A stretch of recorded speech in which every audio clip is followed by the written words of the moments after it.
Por sexta vez en el canal nos acompaña el caballero Francisco Núñez del Arco Proaño. En esta charla tradicionalista hablamos del metástasis, que es el comunismo y todas sus vertientes en el continente hispanoamericano. Damos un breve recuento histórico del socialismo y del comunismo en Hispanoamérica y finalizamos con la situación actual de Venezuela, entre muchas otras cosas. Sin más preámbulos, disfruten de esta charla muy enriquecedora. Hola, hola, aquí Fernando Raúl con otro video para Fernando Raúl Astrology. Continuamos nuestras charlas tradicionalistas por séptima vez en el canal. Nos acompaña el pensador, escritor ecuatoriano, el señor Francisco Núñez del Arco Proaño. Caballero, ¿cómo se encuentra hoy? Encantado, Fernando, nuevamente de estar aquí.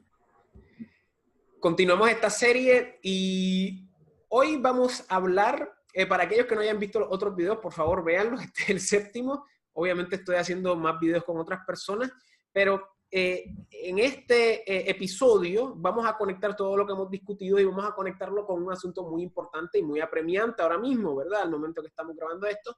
Y hoy vamos a hablar respecto, digamos, a una especie de virus o, digamos, mejor dicho, una especie de evolución del mismo hierro de la independencia, ¿verdad? Del mismo hierro decimonónico, ¿verdad? De cómo esas guerras de independencia se traducen en gobiernos liberales modernos y cómo eso abre paso al secularismo extremo, cómo eso abre paso al socialismo y empezamos el siglo XX y entre los décadas del 10, del 20, del 30 y hasta del 40, pues tenemos el desarrollo de lo que se van a llamar los partidos comunistas o de corte izquierdista o de corte de avanzada socialista, ¿verdad?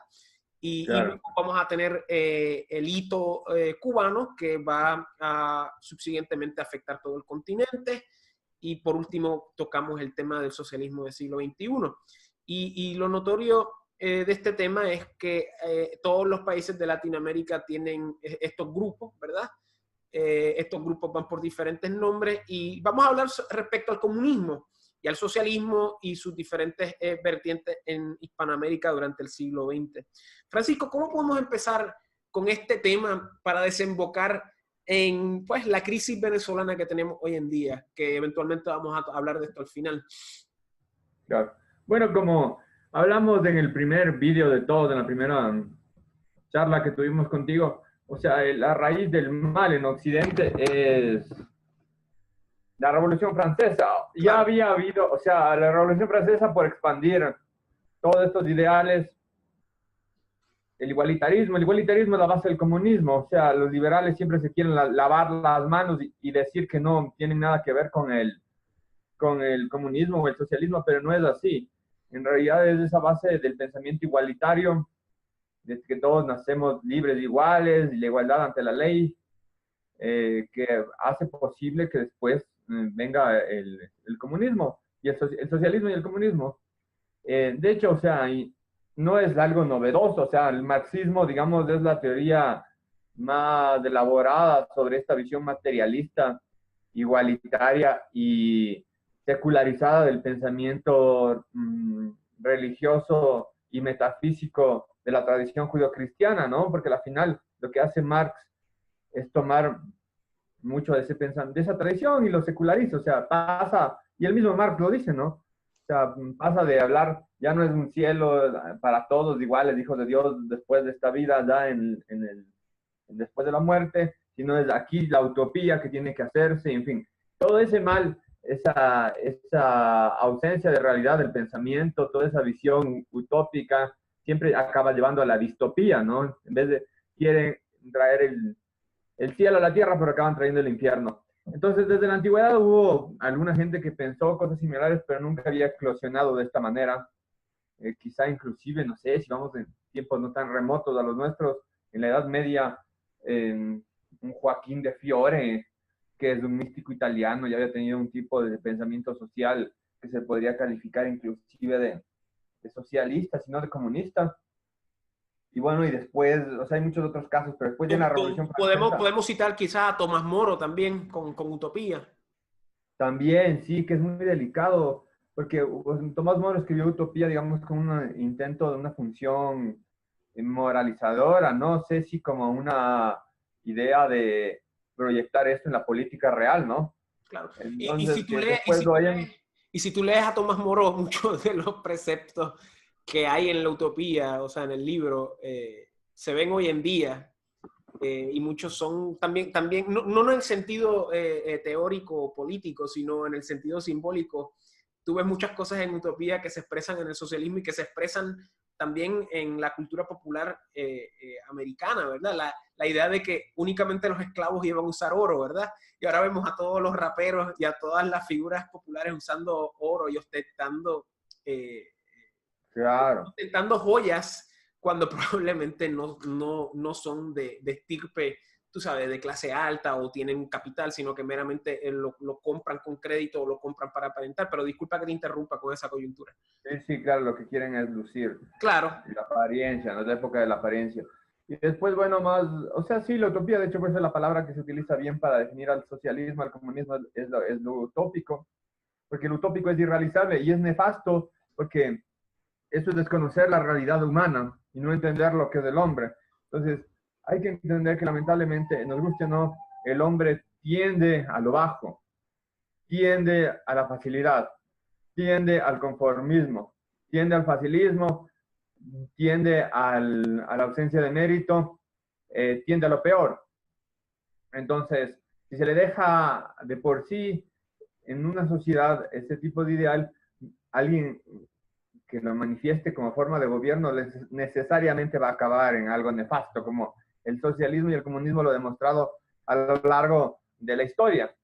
Y además tiende al desconocimiento natural de las diferencias ontológicas, biológicas y sociales a raíz de estas que se producen en todas las sociedades, inclusive en la moderna, aunque es subvertido y cambiado, porque hoy estamos en una sociedad materialista donde rige un sistema social de clases económicas y no de estamentos o de castas basadas en principios ontológicos, biológicos y espirituales, ¿no? No es del suelo y la sangre, sino que ahora es el oro nada más. Porque y el crédito. El crédito, la usura, que es la peor, usura, ¿no? obviamente, claro. La usura porque es ilógico, en fin, pero no vamos a hablar de ese tema hoy. El tema es que ya en la Revolución Francesa los mismos jacobinos ya eran rojos, o sea, los jacobinos ya eran protocomunistas y nosotros nos ponemos a ver lo que pasa en Francia. El primer gobierno comunista que se instaura en la historia de la humanidad es en la Comuna de París de 1872. De hecho, Francia tiene la desgracia de ser el país con más revoluciones habidas en su historia por haber, ¿no? Entre 1789 y 1872, que se produce la Comuna de París, hay otras 3 revoluciones en el medio, y siempre para ahondar los errores de la revolución anterior y profundizar más estas nefastas conclusiones políticas, sociales, espirituales, porque al final esto es un tema espiritual, ¿no? Es el rechazo, mejor dicho, de todo lo espiritual y decir que existe solamente la realidad palpable y visible por los sentidos y que no hay nada más, entonces solo somos materia, como también dijimos en el primer video, que eso es justamente la modernidad, ¿no? O sea, solo es esto, somos polvo, no hay nada más y bueno, entonces este polvo hay que darle un sentido trascendente y ese sentido acaba siendo un infierno en la tierra porque no es un sentido, porque nunca vamos a ser todos iguales, nunca vamos a tener todos lo mismo. O sea, no, ni la naturaleza, ni la lógica, ni los procesos propios del devenir humano van a permitir que eso suceda. Inclusive en los países comunistas, cuando finalmente se hace la revolución y se acaba con lo que se llama, lo que, por ejemplo, en Rusia, que fue el mayor experimento comunista, que se llamaban los bourgeois o el burgués, que se metía ahí a todo el mundo, a la nobleza, a todos los que no eran comunistas, porque esta también heredada de la tradición subversiva francesa, los comunistas, al igual que los liberales, llamaban burgueses, que era el término que tenían los comunistas, y los liberales, en cambio, les llamaban liberticidas, a todos los que no estaban de acuerdo con ellos, inclusive los propios liberales u otros comunistas que no eran los de la facción predominante, ¿no? Y se fueron cargando así a millones de personas, mataron millones de personas y finalmente instauraron una élite propia, porque las sociedades funcionan así, siempre va a haber un grupo que gobierne y otros que obedezcan y otros que hagan, y la Unión Soviética fue la mayor prueba de que ni en el comunismo deja de existir una élite gobernante. O sea, volvió la antigua élite histórica de la nobleza, pero se creó esta nueva élite. Contraélite. Contraélite, perdón, esta contraélite comunista que tiene un nombre, se me va. ¿Cómo le decían? El Bolchevique. Comintern. No, el Comintern. El Comintern era la tercera internacional, ¿no? Sí, no, pero tenía un nombre esta élite comunista, se me va el nombre. Bueno, no importa. Yo quería abundar a lo que has mencionado, que es muy cierto lo que tú dices de cómo el marxismo parte de un marco pues judeocristiano y citando a Nicolás Comendávila, que a mí me fascina. Él dijo una vez que el cristianismo era la abuela del marxismo hasta cierto punto, ¿verdad? Y también podemos ver la alzada del cristianismo en el mundo antiguo como, y a algunas personas no les va a gustar escuchar esto, pero es la realidad. O sea, el cristianismo en el mundo antiguo pues también fue un movimiento revolucionario que apelaba en gran medida a las grandes masas, a las grandes masas del mundo antiguo. Y otra cosa que menciona, yo a veces comparo a los jacobinos con los bolcheviques, y tienen muchas similitudes en el sentido de que ambos fueron responsables de mucha sangre, y la Revolución Francesa sin duda alguna es una de las cosas más aberrantes en la historia moderna europea. Y también los bolcheviques comparten más o menos eso en el siglo XX, ¿verdad? De cómo la ideología une a diferentes hombres y los lanza en una aventura de matanza y de injusticia. Y otra cosa que vemos es la progresión, que ya hemos hablado de esto en otros capítulos, la idea de cómo el secularismo da paso al liberalismo, y cómo el liberalismo da paso al socialismo, y cómo el socialismo da paso al comunismo, y cómo el comunismo da paso a las diferentes expresiones del marxismo cultural. Y es cómo esa idea de progreso se ve expresada a través de esos movimientos, ¿verdad? De cómo hoy decimos, la revolución viene mañana, y llegaba mañana y dicen, no, hay que hacer esta otra revolución. Y así es como vemos cómo el progreso a través de este discurso político se perpetúa en una búsqueda eterna por lo inalcanzable, ¿verdad? Y esa es básicamente la historia de la modernidad. Y no tan solo vemos eso, vemos también cómo los radicales de ayer se vuelven en los conservadores de hoy. Y no en el sentido clichoso del dicho, sino en el sentido histórico, de cómo los liberales decimonónicos hoy realmente son los conservadores en las democracias modernas, de los conservadores en el sentido fiscal, ¿verdad? De personas que auspician pues ciertos elementos que se podrían ver como si fueran de derecha, pero que realmente son más de izquierda a centro, desde una perspectiva histórica más grande, que de derecha real en el sentido tradicionalista. Pero sí, sin duda alguna, el comunismo fue lamentablemente una de las notas más agrias del siglo XX, y justo con la venida de los bolcheviques es que empieza este auge del socialismo, o por lo menos del comunismo per se, porque ya habían algunos grupos socialistas en algunas partes de Hispanoamérica, si no me equivoco, en el Cono Sur, creo que habían grupos socialistas en Chile, en Argentina, pero grupos comunistas per se no se cuajan hasta la década de los 10 en el siglo XX. Continúa, disculpa que te interrumpa. No, muy bien, muy buena tu interrupción, porque aportaste muchas cosas importantes que hay que mencionarlas. O sea, como un dato simbólico nada más para no andar en este tema del estudio de las ideas de lo que es el comunismo, porque eso se puede profundizar, y lo nefasto y lo irrealizable y lo absurdo que es, y desde los puntos de vista prácticos y teóricos.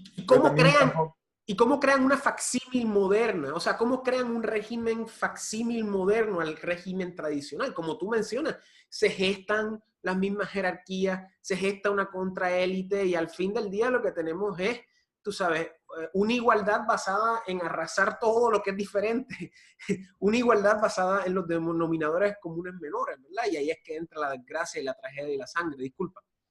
Claro, o sea, es que la igualdad nunca va a existir, ¿no? Y siempre que alguien pregone, siempre va a haber muertos, siempre va a haber tragedia, siempre va a haber desastre, y en el fondo hay un trasfondo real, espiritual, porque la gente a veces solo rebaja el análisis a lo económico y a lo político y va más allá de eso, ¿no? En realidad es la idea de que esto se tiene que manifestar de una forma para humillar y destruir todos los principios anteriores de las sociedades tradicionales y que se basan al final en el espíritu inmanente, que digo, inmanente y sí, y trascendente del hombre, La ¿no? magia, claro, la magia, claro. En la realidad que está más allá de esta realidad visible. Pero en fin, como un dato simbólico sobre los bolcheviques y los jacobinos, siempre me llamó la atención y lo han corroborado varios historiadores que he leído, que el himno que cantaban los bolcheviques en la revolución de 1917 era la marsellesa, ¿no? El himno de la Revolución Francesa. Ese fue el himno de los revolucionarios rusos. Entonces, la base también, el sustrato cultural, ideológico de estos movimientos revolucionarios es el mismo. Bueno, en nuestro continente, lamentablemente, ya con la decisión que significó la independencia del mundo más cercano a la tradición, vinieron el liberalismo. En el caso del Ecuador, por ejemplo, que obviamente es el que más conozco, ya había un tipo de liberalismo rojo en la misma época de la República, antes de que hubieran grupos socialistas y demás, aunque después, como tú dices, ya cuando llegan al poder, siempre llaman a estos grupos, o sea, se vuelven conservadores, porque eso es algo natural. Todo grupo que llega al poder se vuelve conservador porque quiere conservar el poder. Claro. Entonces es obvio. Entonces lo que quieren es conservar el poder y ganado y la posición. Y se van a poner conservadores en relación a su posición, no a lo anterior. Eso pasó con liberales, con los comunistas y socialistas también pasó. Cuando suben al poder están queriendo, son conservadores, pero de su poder y de su posición, ¿no? Y de nada más. Pero aquí había un liberalismo rojo que en toda Hispanoamérica igual se seguía, en Centroamérica sobre todo. De hecho, aquí este tipo de liberales se les llamaba liberales rojos. Esa era la palabra, el nombre que se les daba. Y que tuvieron expresiones quizá un poco más vinculados a concepciones de izquierda, no sé, un Cipriano Castro en Venezuela, puede ser. Se me va el nombre de algún dictador centroamericano. Y aquí en el Ecuador también algunos miembros del Partido Liberal Radical, pero en fin. Pero después ya propiamente viene esto a expresarse con el triunfo de la Unión Soviética, el real inicio y participación de grupos y partidos y movimientos socialistas y comunistas que antes eran minúsculos, Claro, satélites, claro. Eran pequeños. eran marginales, eran pequeños grupos que no tenían cómo organizarse. Y de hecho, hay que entender lo que pasa a finales del siglo XIX e inicios del XX en el mundo católico, en el que está incluido Hispanoamérica, pues parte del mundo católico. De parte del Vaticano, hay una reacción en contra de todo lo que estaba pasando en Europa, sobre todo con estas revoluciones. Y en la segunda mitad del siglo XIX, el Papa León XIII emite esta bula sobre la doctrina social de la Iglesia, que se me va el nombre, lo voy a buscar. Era una encíclica, temas, ¿no? Era la encíclica. Claro, doctrina, papá. Que critica también a los francomasones, o esa es la anterior. No, hay que buscarlo. Los teólogos. Este es puntual. Con esta doctrina se inaugura lo que se llama la doctrina social de la Iglesia, que antes no existía. La doctrina social de la Iglesia es algo completamente revolucionario a partir de este Papa.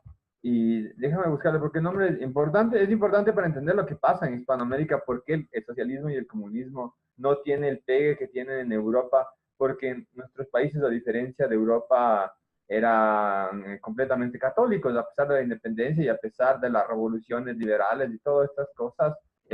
Nuestros países nunca dejaron de tener esta aproximación a su realidad católica, cosa que en Francia ya no pasaba. Francia era un país laico, laicizado, y en el resto de los países protestantes igual, entonces había una mayor facilidad de que estas ideas se adentraran en la mentalidad de las personas, ¿no? Rerum Novarum. Esa es la encíclica que saca el Papa León XIII. ¿En qué año es? 1800. Déjame ver, Rerum Novarum. Bueno, y a partir de eso pasa una cosa muy interesante, que son los grupos católicos los que empiezan a hablar de la derecha católica conservadora, los que empiezan a tratar los temas sociales en Hispanoamérica y empiezan a crear grupos para tratar esto y se adelantan a los partidos y movimientos socialistas y comunistas que no existían. 1891 es la encíclica Rerum Novarum, que en esa época todavía no existían en nuestros países. Se adelantan con más de 2 o 3 décadas en muchos casos y empiezan a hacer un trabajo con los movimientos obreros y demás, o artesanales, porque también había pequeños movimientos obreros, porque nuestros países como pasaron, se desindustrializaron y pasaron a ser agrícolas. Pero en el caso de Ecuador, por ejemplo, había el Centro Católico de Obreros, que los fundaron más bien gente de la élite histórica de la sierra ecuatoriana, como Jacinto Gijón y Camaño, Julio Tobar Donoso, entre otros, ¿no? Que venían de la escuela del pensamiento de García Moreno y fundaron justamente este Centro Católico de Obreros con esta idea de brindar estas ideas sociales, pero desde la derecha y desde el catolicismo, inclusive con una posición anticapitalista, ¿no? Porque es una derecha anticapitalista que a mucha gente no le puede caber que haya eso, pero hay una derecha anticapitalista y católica. Entonces, con eso, en Hispanoamérica, al inicio no pegan estos movimientos porque hay toda esta política de la doctrina social de la Iglesia.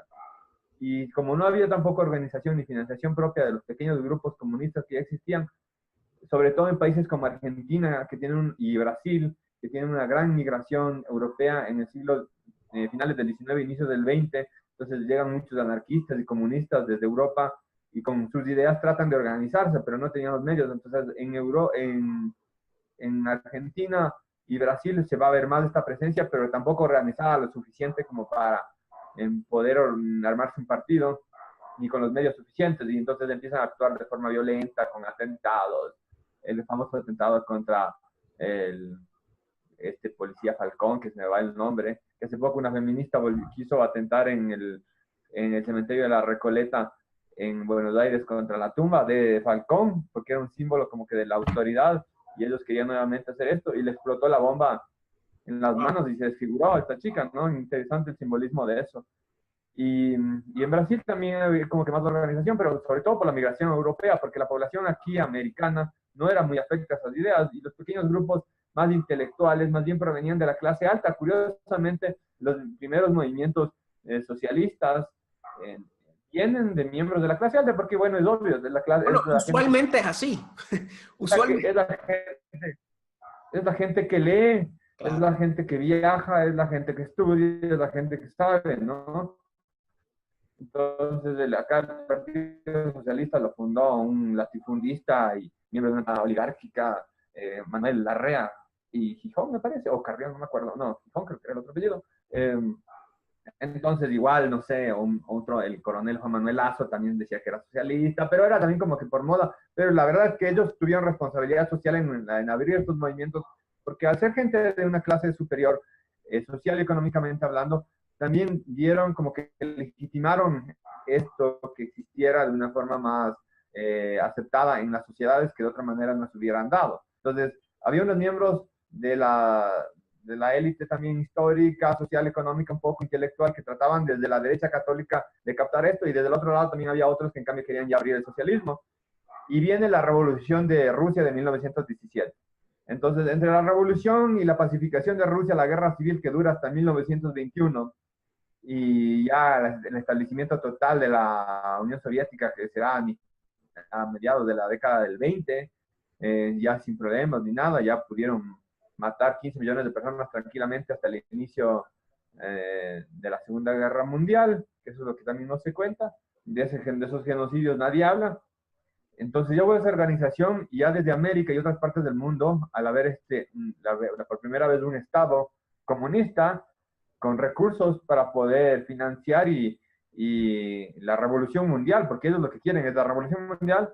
Empezaron estos grupos en la década de 1920 en nuestro continente a recibir financiamiento desde la Unión Soviética, y así pudieron empezar a organizarse y a hacer partidos y hacer movimientos ya para poder participar electoralmente, no solo como una expresión callejera, sino como una organización política.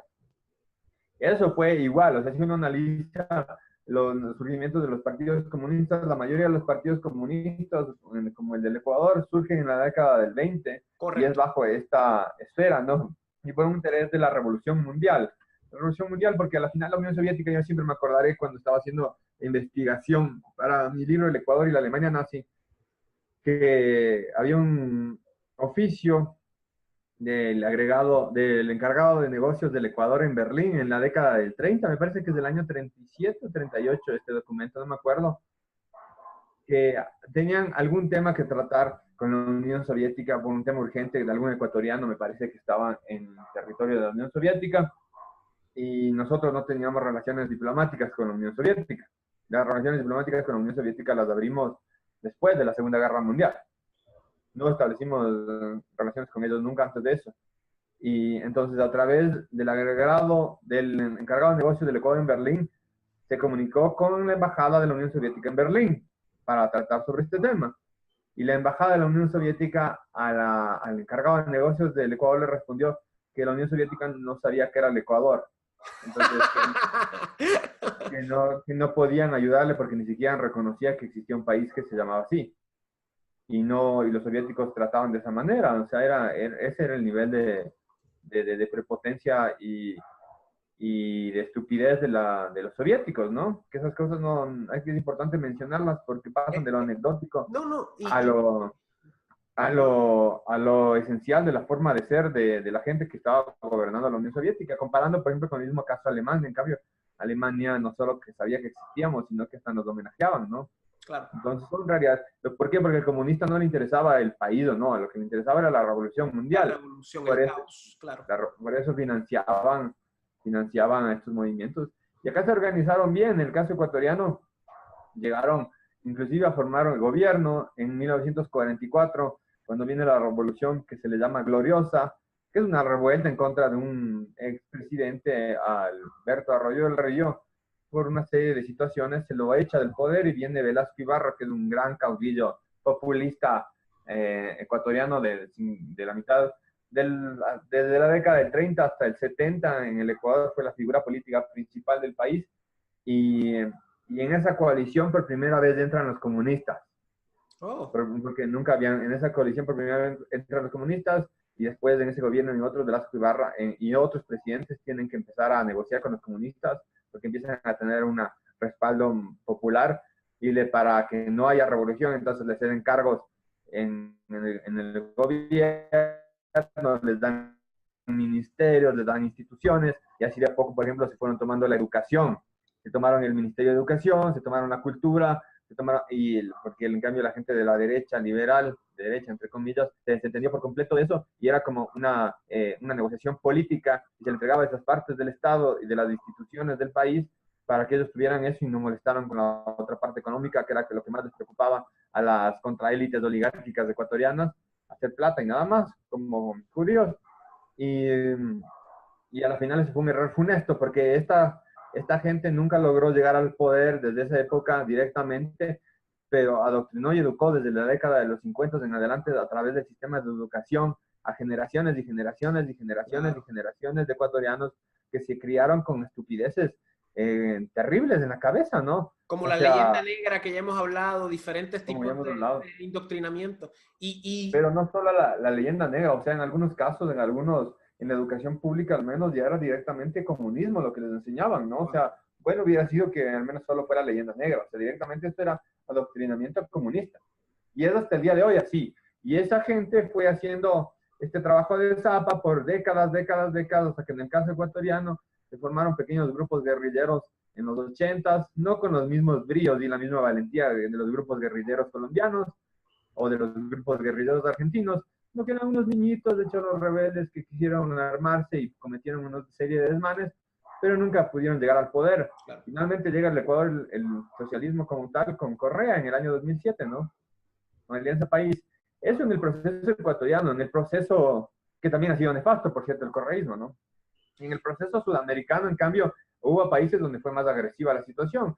La misma Colombia, justamente el ala más izquierda del Partido Liberal es la que inicia la lucha de la que dura hasta ahora. Las FARC, el ELN y demás vienen del ala radicales del Partido Liberal, alas rojas del Partido Liberal. El periodo que le dicen la violencia en Colombia, que básicamente es un suceso que inicia una guerra civil que que muchas veces los colombianos ni quieren aceptar, pero que ha estado en Colombia por los últimos 70 años y que ahora se está enfriando un poco, pero no se ha ido del todo. Claro.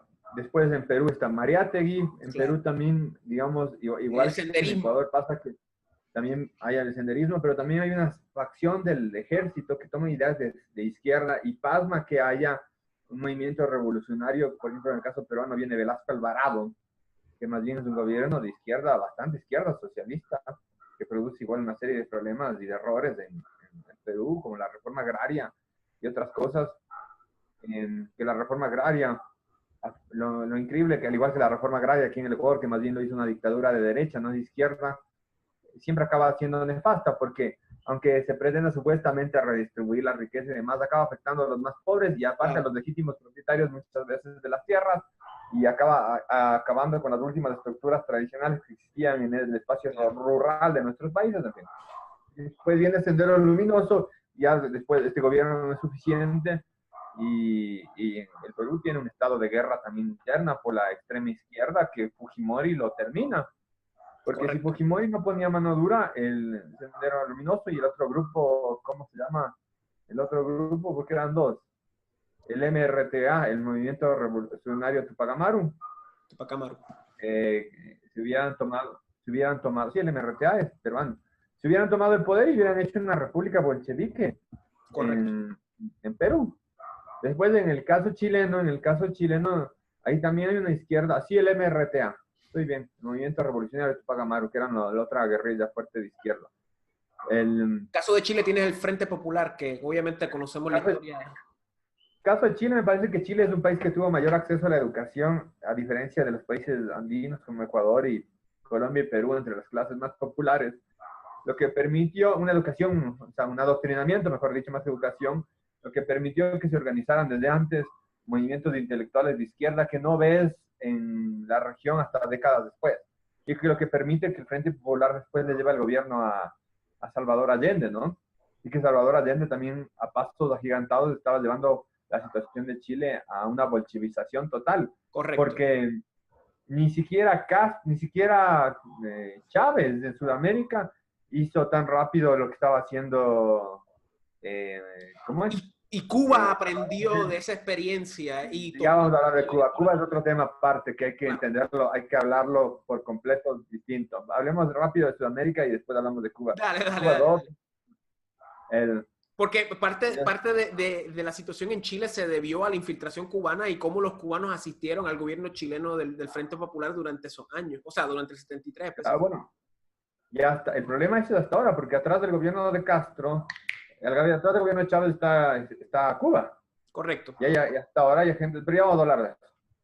Entonces, lo mismo después, en cambio, en Argentina también había una gran clase media muy adoctrinada en pensamientos de izquierda y Argentina vive una verdadera guerra civil entre las guerrillas subversivas de izquierda y las fuerzas de seguridad argentinas, que eso es lo que nadie habla, porque siempre que te hablan de las dictaduras, y esto no es una defensa, por cierto, de la dictadura argentina, ni de Salvador, ni de Pinochet en Chile, pero el hecho es que hay que entender el contexto histórico anterior para saber lo que estaba pasando, ¿no? Porque no es que hubo una reacción por nada. El caso de la guerrilla comunista argentina era tenaz, habían tomado ya algunas provincias en el noroeste argentino, en Tucumán, estaban haciendo atentados en toda Argentina, murieron más de 10.000 personas en el periodo de unos pocos años, volaban edificios en Buenos Aires, mataban gente en las calles, o sea, era un estado de guerra civil. Y hubo un periodo de inestabilidad muy grande y hubo la oportunidad de que se tomen el poder. Y la reacción ante esto vino, eso hay que aclararlo y es importante, no de la dictadura, no del proceso de reorganización nacional. La que da el orden de exterminio a la guerrilla de izquierda es María Estela Martínez de Perón, alias Isabelita Perón, la presidente que asumió después de la muerte de su marido de Perón. Ella es la que da la orden. Y finalmente cuando ella depuesta del poder por los militares continúan con el proceso que ya había empezado, ¿no? Y que también, obviamente, tuvo sus problemas, sus excesos, porque también, como en muchas otras partes, cayó gente que no tenía nada que ver con el asunto, al igual que en la época de Pinochet, porque por lo general también se aprovechan estos procesos políticos para perseguir a veces a enemigos personales que no tienen nada que ver con el tema de la político y demás. Pero la verdad es que Argentina estaba en un proceso igual grave de guerrilla, de guerra civil, y si no había la intervención de los militares, se iban a tomar el país, iban a llevar seguramente una situación peor que la de Venezuela, porque yo pienso que la peor izquierda que tiene América del Sur es la Argentina. Es la más estudiada, la más adoctrinada, la que más ha profundizado en toda la doctrina comunista y en sus vertientes y variantes. Hay una gran aceptación del pensamiento de izquierda, aparte entre la gran mayoría de la gente de forma intelectual, no de forma emocional, como pasa en el resto de países, que acá la gente es ignorante. Entonces, cuando vino Correa, mucha gente la apoyó porque no sabía lo que era y porque el pueblo va a ser bueno para el pueblo, no sé qué, pero la gente no entiende lo que significa. Pero en el caso de Argentina, hay una población que es instruida, que entiende lo que significa la izquierda y que a pesar de eso apoya a la izquierda. Entonces, es una doctrina terrible, es grave. El problema de la izquierda en Argentina es muy grave. Alguien decía, ¿cómo será Argentina el poder de la izquierda, que a Macri lo acusan de ultraderecha? Wow. Claro que Macri no tiene derecha nada. ¿Cómo será ¿cuán de izquierda será la Argentina que Macri es visto como de derecha, ¿no? Y a veces le dicen hasta de ultraderecha, que es ridículo. A ti te da risa, más bien si Macri es izquierdoso, es subversivo. Y Brasil tuvo otro proceso similar, pero también Brasil en cambio se parece, aunque tuvo una gran población de origen europeo, sobre todo en el sur, y es muy importante, pero a nivel de educación y demás más bien se parece al Ecuador. Es un país donde la mayoría de gente es bastante ignorante, no entiende mucho los procesos políticos, históricos, sociológicos, culturales, en fin, y más bien son pequeños grupos de intelectuales los que llevaron adelante este proceso. También empezó a ver como que con actos subversivos, pero los militares brasileños no se anduvieron con cosas igual y tomaron el poder. Y curiosamente uno de los principales dictadores eran de origen alemán, Geisel, y protestante, y él fue de las personas que se encargó de reprimir eso, pero que después tuvo una eclosión política más recientemente con Lula en el poder, ¿no? Y que ha llevado en cambio ahora esta otra reacción con Bolsonaro, porque la gente se cansó, porque ese discurso de la izquierda, que además de lo que significa el comunismo en sí, de la doctrina comunista, es siempre exculpar la responsabilidad individual de criminales, de grupos, Exacto. De gente que, de delincuente y todo. Siempre, o sea, hay un fantasma que echarle la culpa, es la burguesía, es el patriarcado, es ¿cuál es el otro término que les encanta utilizar estos? Las fallas, ¿cómo es? El heteropatriarcado. Este término full marxista, la superestructura, no sé qué, y en el fondo, con eso se omite la responsabilidad individual de las personas y se permite cualquier cosa. Entonces fue así, y el caso venezolano, en cambio, es un país, y después de Venezuela ya vamos a Cuba. México es distinto el proceso porque ya también hay un liberalismo bien rojo. Correcto. Pero o sea, bien rojo, bien hacia la izquierda, y con el PRI se pasma la posibilidad de que eso fructificara, porque el PRI fue una dictadura de partido único durante 70 años, hasta hace poco. Correcto. Entonces, por eso a México le hace un caso distinto al resto de países. Pero la importancia de México dentro de esto es que México fue un centro intelectual marxista por muchos años, y muchos intelectuales de izquierda de Sudamérica y Centroamérica y del Caribe iban a DF, y ahí era donde se instruían con el marxismo. Y hay que también recalcar que después de la revolución bolchevique, los soviéticos mandaron diferentes personas a través del mundo, y entre ellos se encontraba este personaje que se llamaba Borodin, Mikhail Borodin, que lo mandaron a México, y hay historias de que él vino con joyas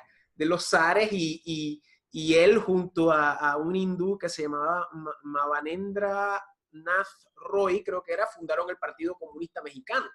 Pero fue más el hindú que él, porque él trató de hacer algo y fracasó, pero fue de los primeros partidos comunistas en Latinoamérica. Estamos hablando de 1921 o 19, algo así.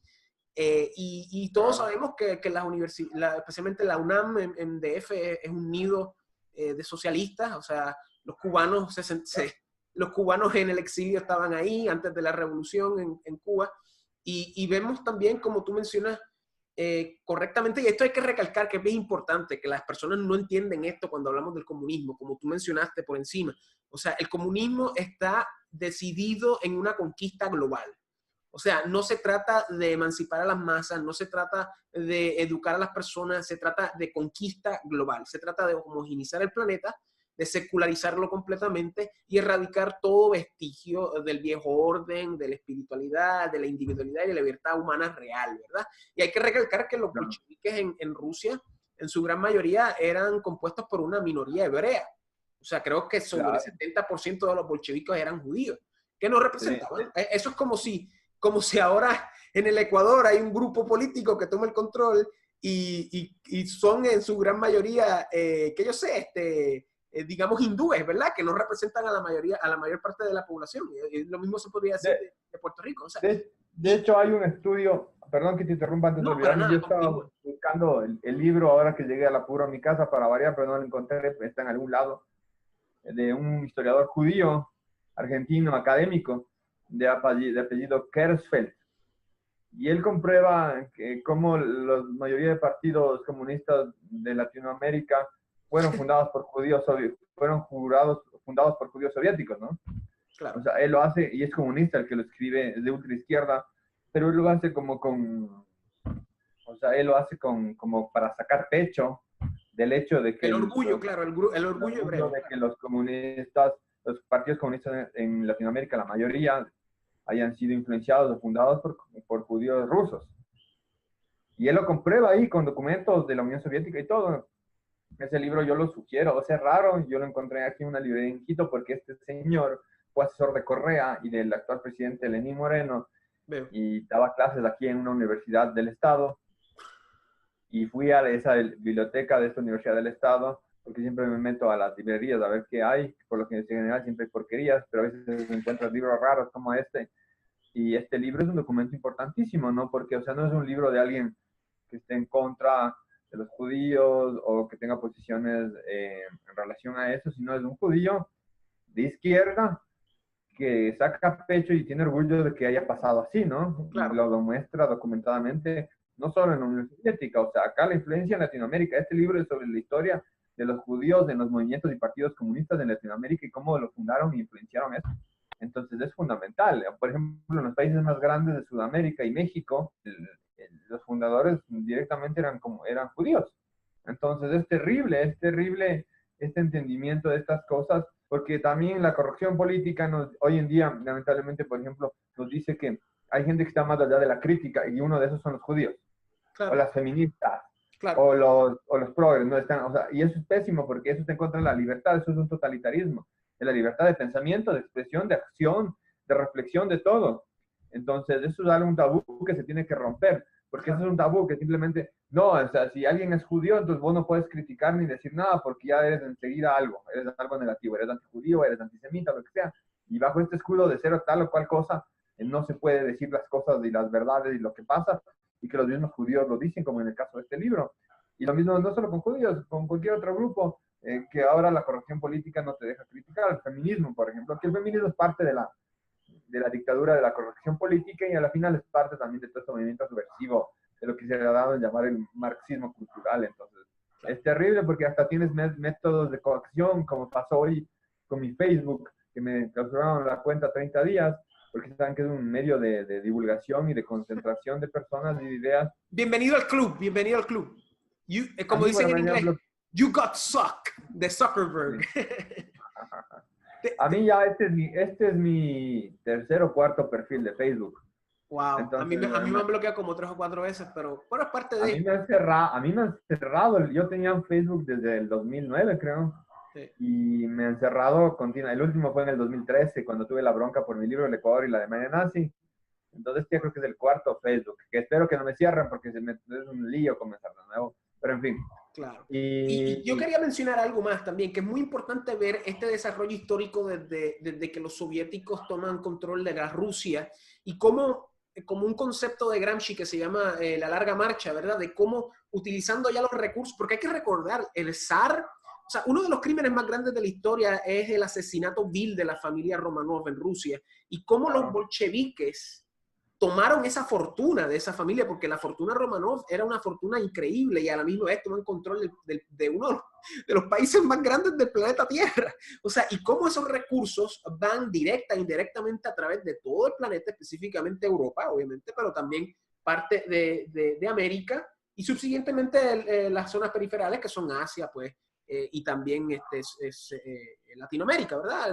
Los países coloniales no estaban o sea, las colonias ni estaban en la imagen hasta después de la Segunda Guerra, pero lo que quiero mencionar es esta larga marcha de cómo se infiltran en diferentes grupos políticos, cómo se infiltran en la academia, y ya para 40 años después de la Revolución Rusa tenemos una infiltración profunda en casi todas las instituciones del mundo. O sea, tenemos infiltración marxista en el mundo académico, infiltración marxista en el mundo católico, sin duda alguna. O sea, y lo que tú mencionas también da paso a un concepto que nada más se dio en Hispanoamérica, que era la teoría de la liberación, que tiene que ver mucho con esta idea de cómo el marxismo se da de la mano de ciertas tendencias católicas que pueden ser, pues, ajenas a la realidad católica europea, por ejemplo, ¿verdad? De cómo en un momento Juan Pablo II criticó a todos estos curas izquierdosos, por no decir izquierdistas, en Hispanoamérica, precisamente porque él era polaco, ¿verdad?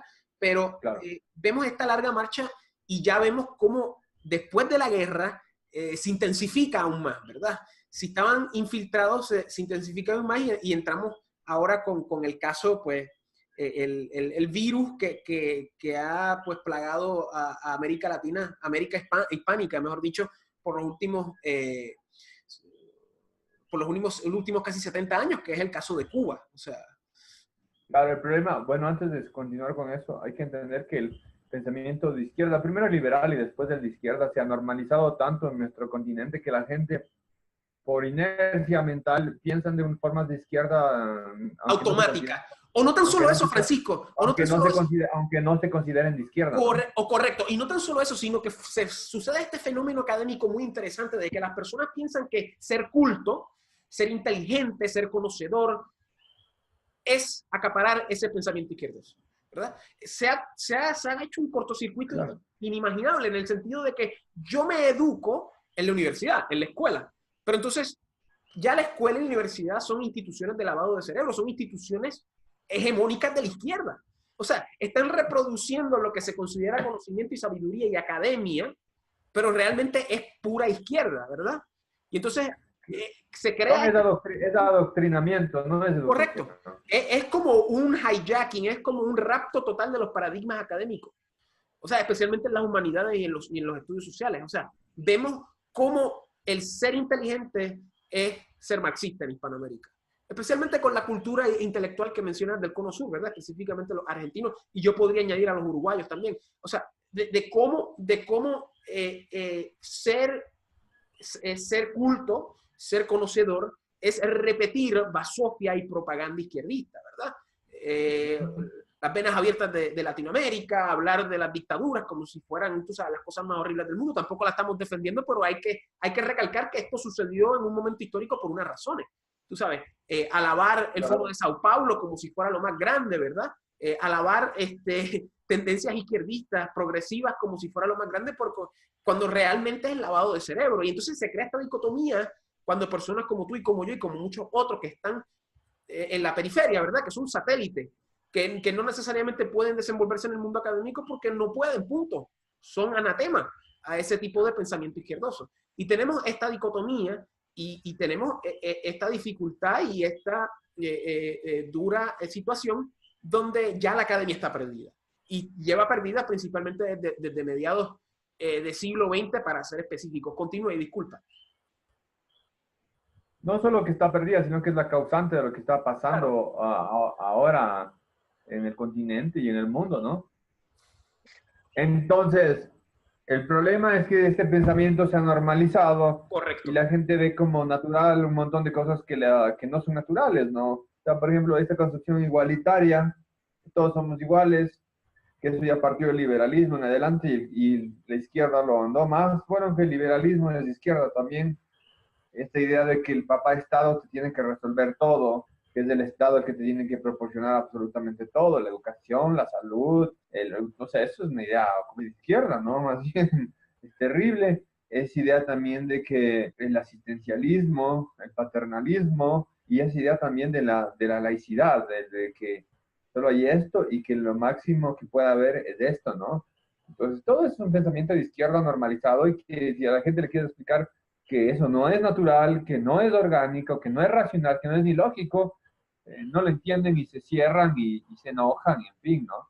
Ahora, por ejemplo, que estamos en Sudamérica, o sea, piensan que solamente son modelos económicos o políticos enfrentados, cuando en realidad son dos cosmovisiones, dos formas de ver al mundo completamente opuestas, la tradicional y la moderna desde lo liberal en adelante, agravada en una frase completamente degradada con el socialismo y el comunismo, que lleva finalmente a la posmodernidad, porque es esta idea justamente de que no hay una verdad, de que hay verdades, de que no hay una realidad, sino que hay realidades. El relativismo absoluto, la subjetividad absoluta, el Claro, relativismo absoluto, exacto, la subjetividad. la realidad en el sentido trascendente, no en la realidad de las cosas del día a día, que sí hay realidades y realidades, pero en la realidad absoluta del universo me refiero, y eso ha hecho muy difícil que no haya una reacción coherente en nuestro continente en contra de eso, y a veces hay reacciones más bien bastante viscerales y bastante automáticas, reactivas, y poco fundamentadas, ¿no? Y que defiende muchas veces lo que defiende la izquierda también. Entonces, como el Estado-Nación. El Estado-Nación es un invento completamente nefasto, que ningún pensamiento tradicional y de derecha tradicional auténtica podría defender. El Estado-Nación significa el rebajamiento de todos a la igualdad de ciudadanos. El ciudadano es una categoría social que homogeniza a todas las personas que viven en un territorio determinado y que permite que finalmente haya una irrupción de regímenes políticos como el comunismo y el socialismo, sin el cual es impensable que el comunismo y el socialismo existan. Porque aunque la izquierda dice que quiere suprimir el Estado, en su teoría, entre comillas, en la práctica siempre llega al Estado y le hace más grande al Estado. Entonces, solo a un comunista estúpido se le puede ocurrir que la forma de suprimir al Estado es haciéndolo cada vez más grande y más poderoso, y es lo que hacen. ¿Por qué? Porque el Estado es la garantía de que su poder. Sin el Estado ellos no podrían seguir en el poder. Vamos entonces ahora a saber el tema de Cuba, ¿no? O sea, Cuba lamentablemente, al igual que Puerto Rico y demás, pasó a manos de Estados Unidos en 1898 con la guerra hispano-estadounidense. Pero Cuba se convirtió en el gran cabaret de Estados Unidos. Correcto. Antes de que hubiera Las Vegas, Las Vegas era Cuba, ¿no? O sea, antes de que la gente fuera a Las Vegas en Estados Unidos a hacer todo lo que hace ahora en Las Vegas, iba a Cuba. Y cosas peores. Yo he escuchado historias peores. Hay historias muy desagradables, bien decadentes. Parecía la República de Weimar en los 20, o sea, era bien decadente. Inclusive está en películas muy populares como El Padrino, se refleja eso, ¿no? Cuando viaja Al Pacino a La Habana y va a un cabaret y un tipo de espectáculos que en Estados Unidos era imposible ver, en fin. Y aparte un régimen completamente corrupto, a merced de los dictados de la política de Estados Unidos, que no le importaba absolutamente lo que pasaba en Cuba, que culminó en una dictadura como la de Batista, que también era nefasta, que masacraba igual a sus opositores políticos. Yo conocía, éramos amigos, fuimos amigos por muchos años de una señora mayor a mí, muy mayor a mí, que fue hija del embajador del Ecuador en La Habana, en esa época de Batista, y ya contaba cómo amanecían en la bahía de La Habana los cuerpos de los opositores de Batista flotando, ¿no? Todos los días. Entonces, la revolución de Castro, como muchas otras revoluciones de izquierda, socialistas y comunistas, al principio se camuflaron, no mostraron su rostro. Correcto. Tal cual eran, y más bien Castro se mostró como un salvador y como gente más bien católica y de derecha, inclusive nacionalista cubano, algo así.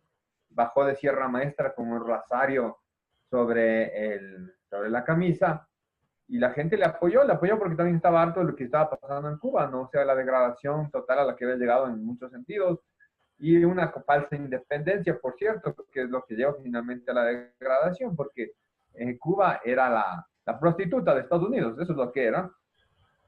Ahora, lamentablemente, no es que con Castro esto pasó, ¿no? También hay que entender, y nos saltamos de esto, vamos ahora un poco atrás, ¿quién también promovió el comunismo en Europa y después en el mundo? Sino los mismos de siempre, la finanza internacional, o sea, los movimientos revolucionarios bolcheviques y mencheviques y demás, sino fue la banca Warburg y Schiff en Nueva York.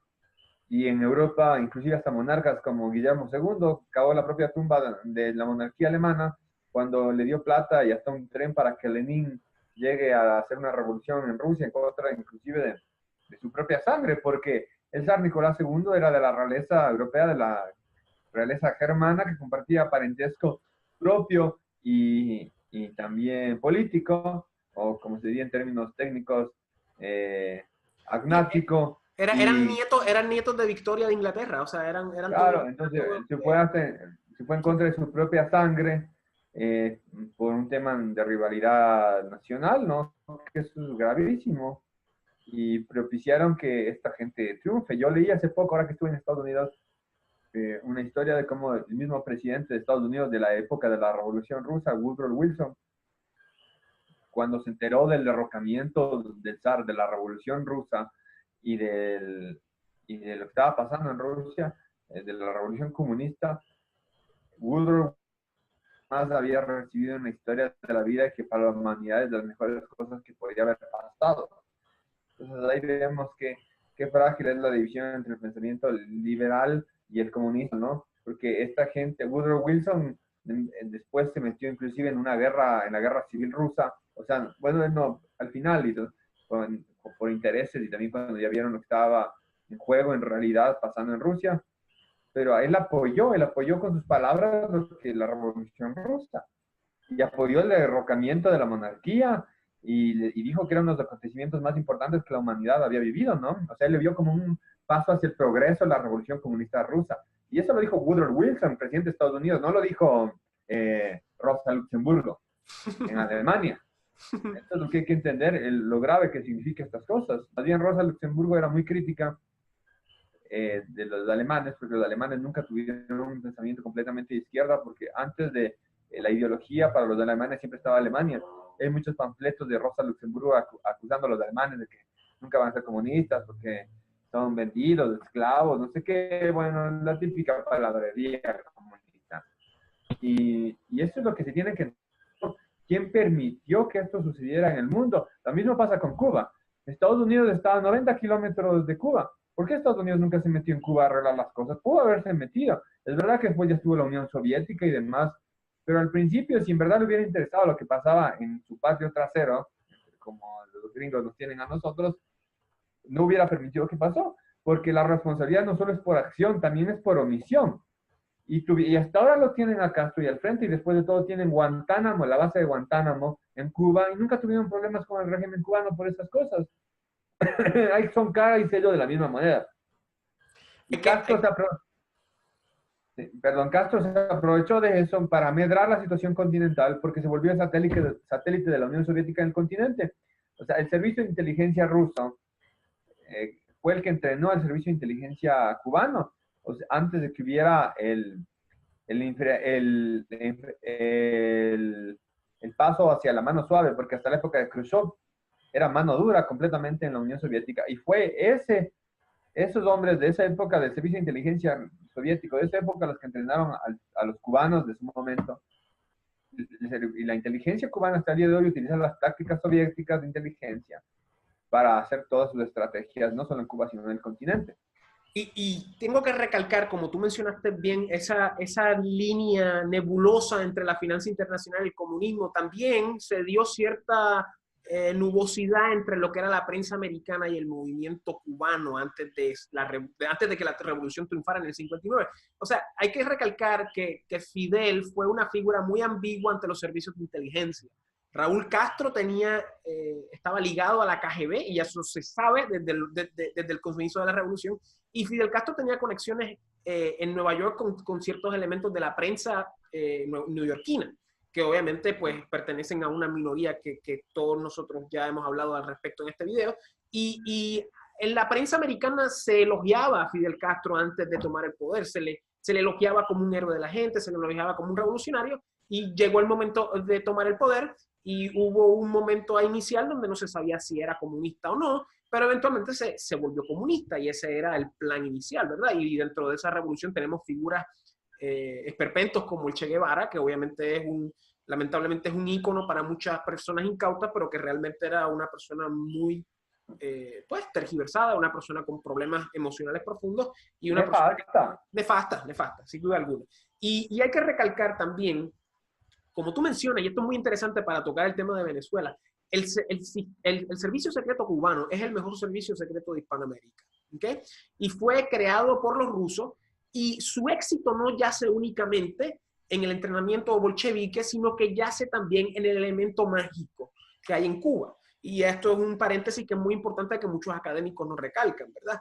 Que es el uso del IFA militarizado. El IFA es la santería, es la magia yoruba de Nigeria, y cómo los cubanos la han utilizado para perpetuar el marxismo y el comunismo tanto en Cuba como en Hispanoamérica, porque lo que no te dicen es que muchas veces este servicio cubano son babalaos, muchas veces son, babalao quiere decir sacerdote de la santería, que los entrenan como militares y los mandan a diferentes lugares de Centroamérica y Suramérica para influenciar a las diferentes guerrillas de los diferentes grupos. Ese es el caso de Venezuela y ese es el caso de Bolivia. Para aquellos que les interese, pueden buscar el libro que se llama Los brujos de Chávez, que es un estudio muy bueno por un periodista español. Pero hay que recalcar eso, porque ahora que vamos a tocar el tema de Venezuela, esto es una parte integral. Y vemos cómo... En Nicaragua también está la esposa de Ortega, que esa es bruja, más bruja que las brujas de Disney, ¿no? Sí, y entonces también entran unos elementos mágicos de que, o sea, la gente se tiene que preguntar cómo Fidel Castro sobrevivió sobre 8 atentados de asesinato por los norteamericanos. Cómo Cuba se ha mantenido 60 años en el poder. Y frente a los Estados Unidos, a 90 kilómetros de Estados Unidos, ¿no? Claro, y cómo países aledaños caen, como el caso de... Mira, el caso de Venezuela está cayendo, México está surgiendo, o sea, en la figura de AMLO, y cómo Cuba todavía se mantiene con gente que realmente la está pasando mal. O sea, obviamente los cubanos en el exilio te pueden hacer muchas historias al respecto, y muchos cubanos en Cuba te pueden decir muchas historias opuestas, pero esa es la realidad del caso. Y hay que Además perdón, déjame decirte esto de Cuba, además del caso de Cuba es muy simbólico, porque después de la independencia, que esto ya me parece que lo dije anteriormente en alguno de los videos, mucha gente realista que estaba opuesta a la independencia, que era tradicionalista, opuesta a la subversión republicana y liberal, fueron a los territorios españoles que todavía quedaban en América y principalmente a Cuba, ¿no? O sea, también fueron a la península, a España, pero también en las provincias españolas de América, y Cuba fue la principal. Y a Cuba se le conocía como la perla del Caribe porque aglutinó los mejores elementos de Hispanoamérica en un momento. Y tú ves eso con el nivel de gente que fue a Miami, por ejemplo, cuando conoces, o sea, había gente de un gran nivel en todos los sentidos. Correcto. En Cuba, cosa que no veías en otras partes del Caribe, y un nivel, a pesar de que igual Cuba se volvió la prostituta de Estados Unidos y el burdel, un burdel barato además, porque no era un burdel, no era el Moulin Rouge de París, o el Copacabana de Río de Janeiro, en fin, tenía un nivel de desarrollo superior a la mayoría de países latinoamericanos, comparable solamente con Argentina en su momento, y que obviamente eso con Castro y con el comunismo se fue al piso. Correcto, correcto. Perdón, quería decir eso. No, y que tienes toda la razón. O sea, era la perla del Caribe, y Cuba disfrutaba de un montón de cosas. O sea, Cuba y Puerto Rico fuimos los primeros en tener radio en toda Hispanoamérica, por ejemplo. O sea, yo digo la cúpula, la inteligencia. La matriz simbólica de lo que significa llevar a ese grado de humillación a Cuba. Porque Cuba, de alguna manera, fue el último bastión de la hispanidad en América, y no es intencional que haya pasado esto en Cuba, es lo que quiero decir. Inclusive no es intencional después cuando ves que se acentúan un montón de cosas que en el resto de países no pasaban, pero en Cuba en cambio es más grave. Inclusive algo que siempre me dejará pensando a mí es la declaración que hace el embajador de Cuba cuando se da el reconocimiento del Estado de Israel, ¿no?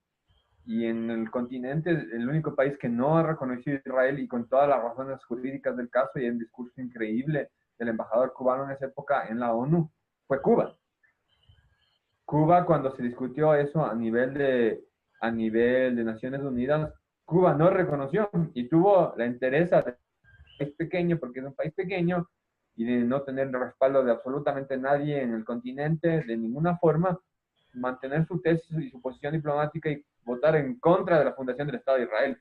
Me parece que es de los pocos, el único país en América y de los pocos en las Naciones Unidas que lo hicieron así, ¿no? Sí, y el tema de Israel es otro tema en sí mismo.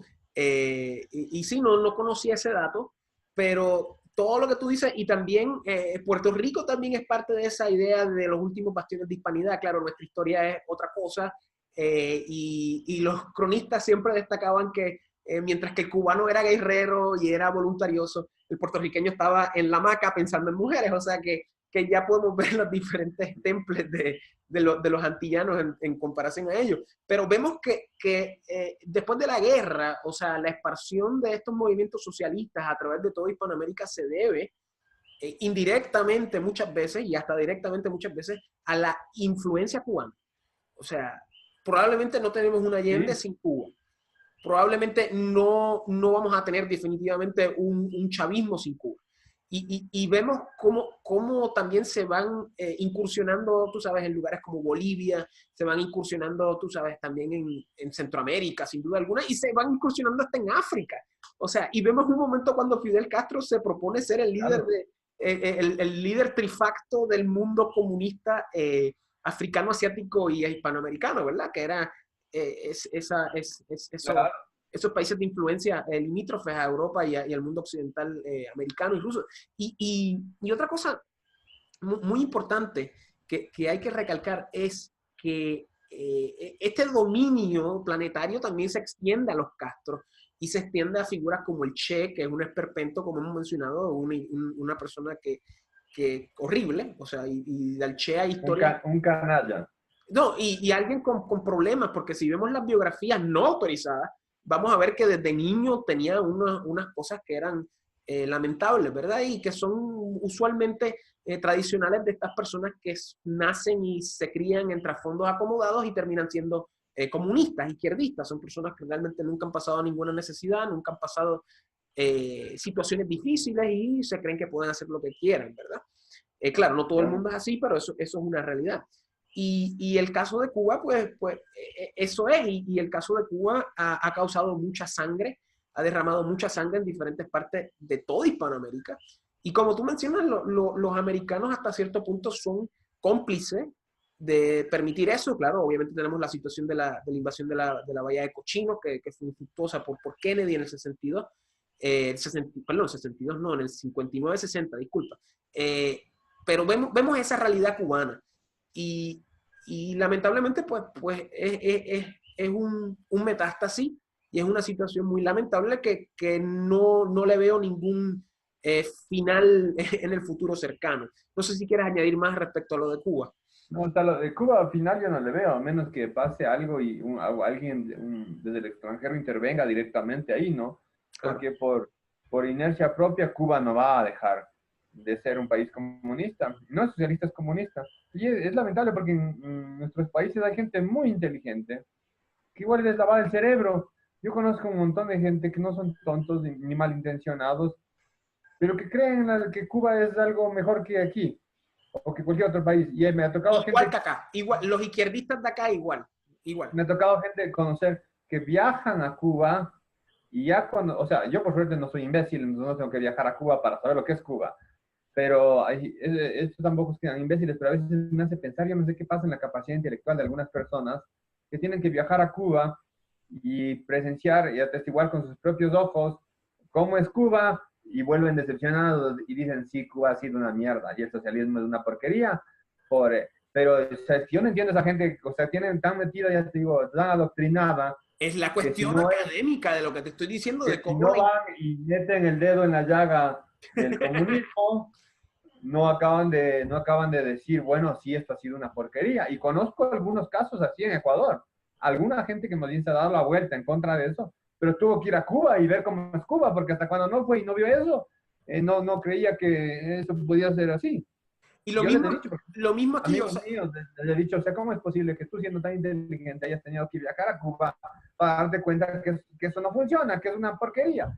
Y no me es dicen nada, les da vergüenza, ¿no? el romanticismo ilusorio de la izquierda. Mira, aquí hay personas que van para allá en unas cosas que se llaman brigadas, que las organizan diferentes organizaciones socialistas, que tienen lazos muy cercanos a elementos cubanos. O sea, el movimiento independentista en Puerto Rico tiene lazos muy cercanos a los cubanos en todos sus ámbitos. Entonces los viajes van para allá y lo que hacen es beber y tener sexo con prostitutas en gran medida. Claro, no van a admitir eso. También hay viajes que conocen diferentes sitios históricos y esto y lo otro. Pero esa es la realidad del mundo cubano. Y no tan solo eso, cómo el sexo en Cuba es un deporte, cómo el sexo es un método que el mismo régimen utiliza para que las personas estén enajenadas de la realidad social. O sea, y historias de Cuba las podemos conocer de cualquier exiliado con cabeza, ¿verdad? Claro, allá siempre se utiliza el pretexto de que tienen la mejor educación del mundo y esto y lo otro, pero ¿de qué vale hablar 4 idiomas si no puedes salir de tu país? ¿De qué vale hablar y es mentira. ¿De qué vale hablar 4 idiomas si lo que vas a hacer es manejar un taxi, tú sabes? Pero es mentira eso de la educación, eso también es mentira. Yo acá hubo una migración cubana muy importante hace algunos años. El cubano profesional no es bien educado, Correcto. sabrá hacer algunas cosas a nivel técnico y hasta ahí. Correcto. Sí. Los médicos cubanos no tienen esa fama de ser los mejores médicos del mundo, mentira. Correcto. Aquí, los médicos de aquí son mucho mejor. Eso es parte del mito. Y si hablarán, primero que hablen bien castellano, porque no hablan ni bien castellano la mayoría de cubanos, o sea, por el régimen también. O sea, que no sé si hablen un 2 o 3 idiomas. O sea, todo eso es parte del mito socialista de decir mentira. Todo es mentira.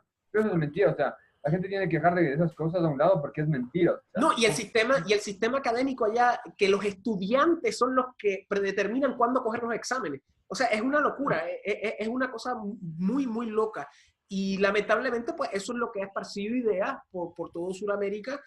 Sin Cuba definitivamente no tendríamos el Allende que hubo, quizás el Allende hubiese sido otro tipo de figura.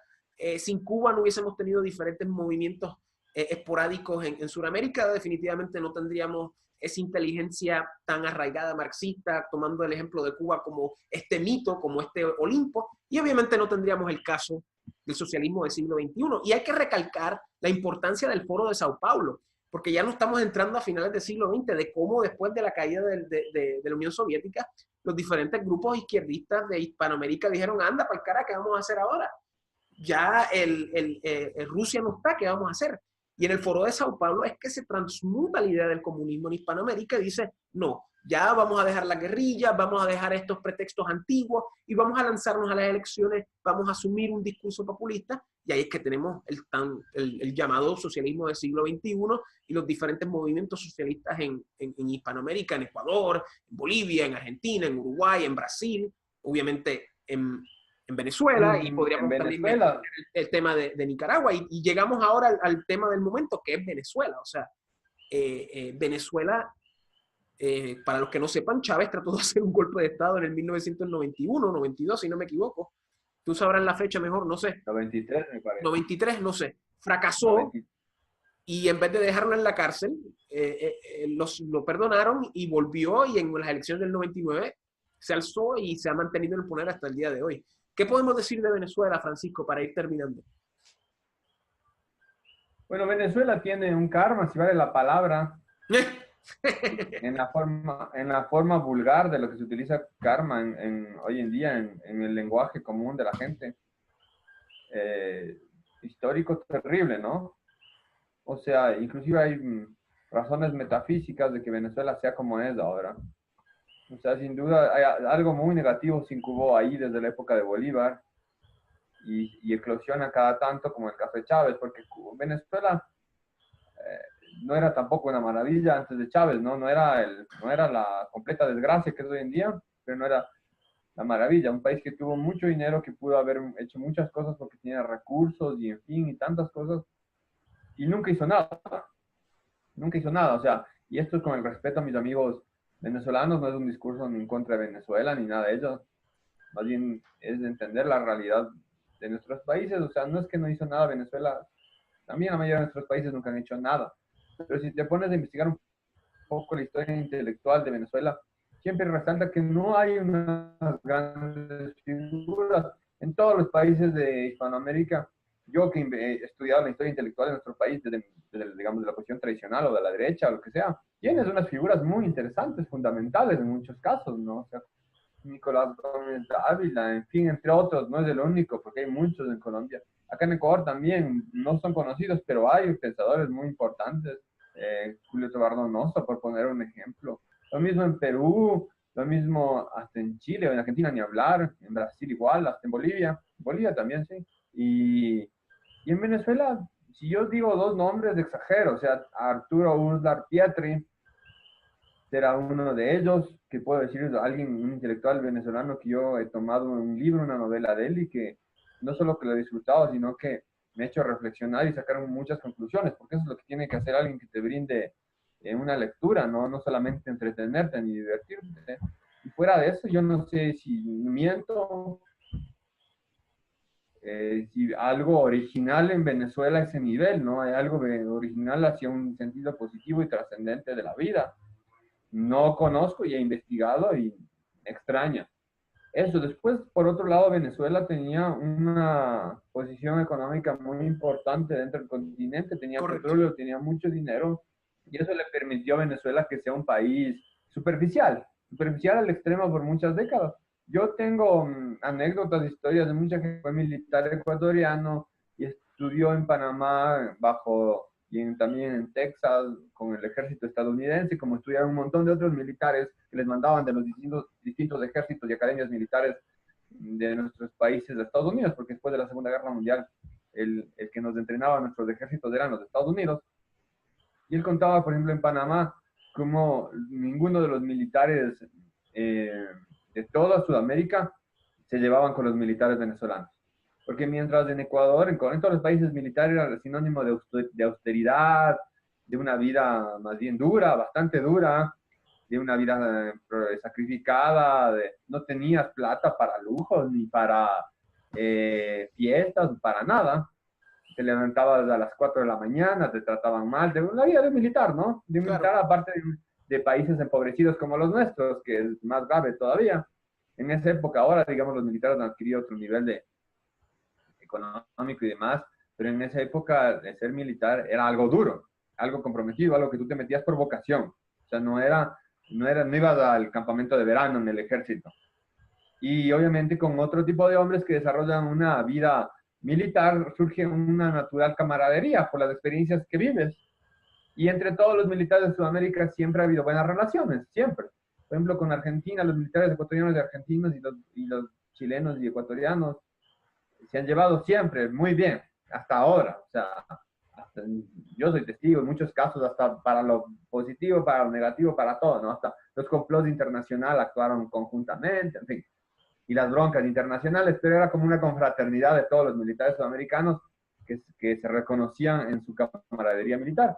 Pero a Venezuela se le excluía de eso, porque al militar venezolano no se le consideraba militar, se le consideraba que era superficial, que era débil, que era burguesado, como diríamos nosotros, que, o sea, eran militares que estaban perfumados, que pasaban tomando whisky, que sabían poco de la vida militar, entonces no se le respetaba ni se le veía como alguien que fueran militares en verdad. Entonces eso da el modelo de la élite militar de ese país y con eso te puedes dar una idea un poco del país y de todo.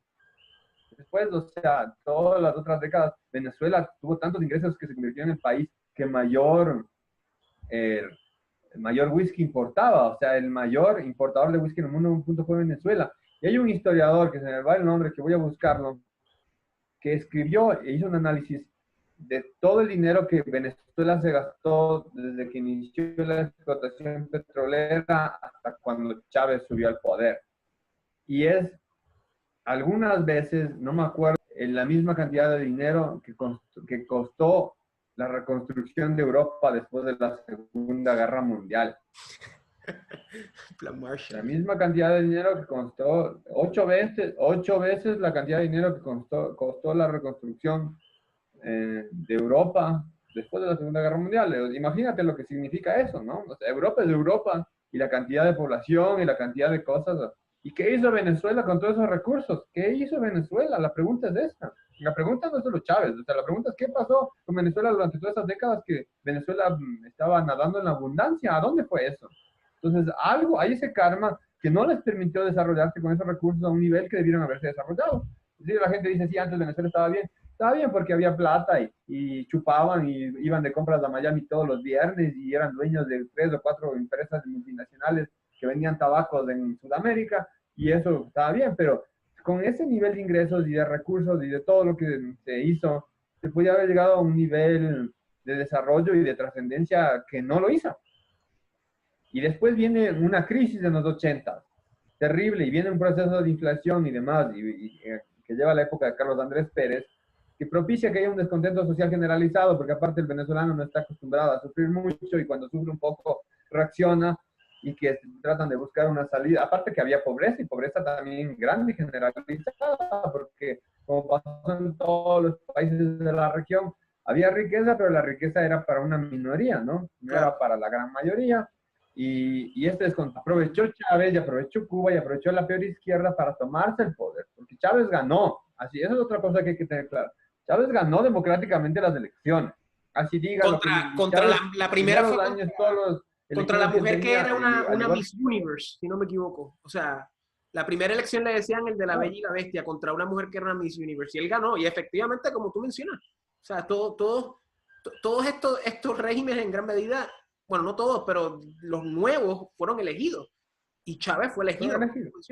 Y fueron votados y esa gente llegó ahí a través de la legitimidad democrática, pero que es la legitimidad que hoy en día la que cuenta, ¿no? Entonces, no tiene un pretexto desde ese punto de vista Venezuela, porque Cuba hubo una revolución.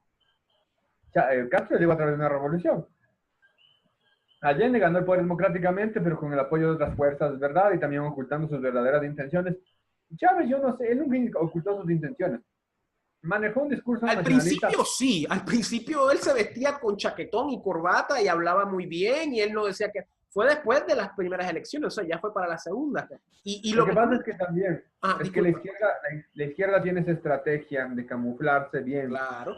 Y sabe hacer esas cosas, pero en el fondo, cuando tú le escuchas el discurso y sabes de qué estás hablando, no estaba ocultando las intenciones. Estaba guardando una imagen muy positiva y teniendo un discurso algo nacionalista, porque tenía hasta asesores de esa índole, como a Norberto Ceresole o Ceresole en el argentino, que es del nacionalismo, y te dabas cuenta que manejaba, pero ya en el fondo podías ver las pretensiones, al menos a mí siempre me parecieron las pretensiones de él claras. Yo me acuerdo, yo estoy pendiente de la situación política de Sudamérica por lo menos desde 1995, desde que yo tengo 10 años, veía noticias y discurso y leía los periódicos, entonces yo me acuerdo, o sea, yo a Chávez le veía como de izquierda en esa época. Y todo el proceso que está viviendo ya después de 20 años después de Venezuela es el resultado de esta consecuencia histórica que parte de la independencia, que parte con Bolívar, o sea que Chávez haya refundado Venezuela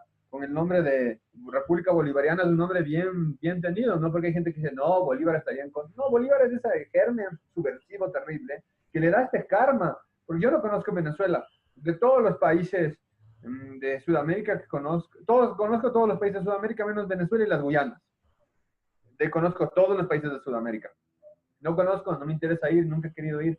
Algún rato iré, si es que amerita en el futuro, no sé.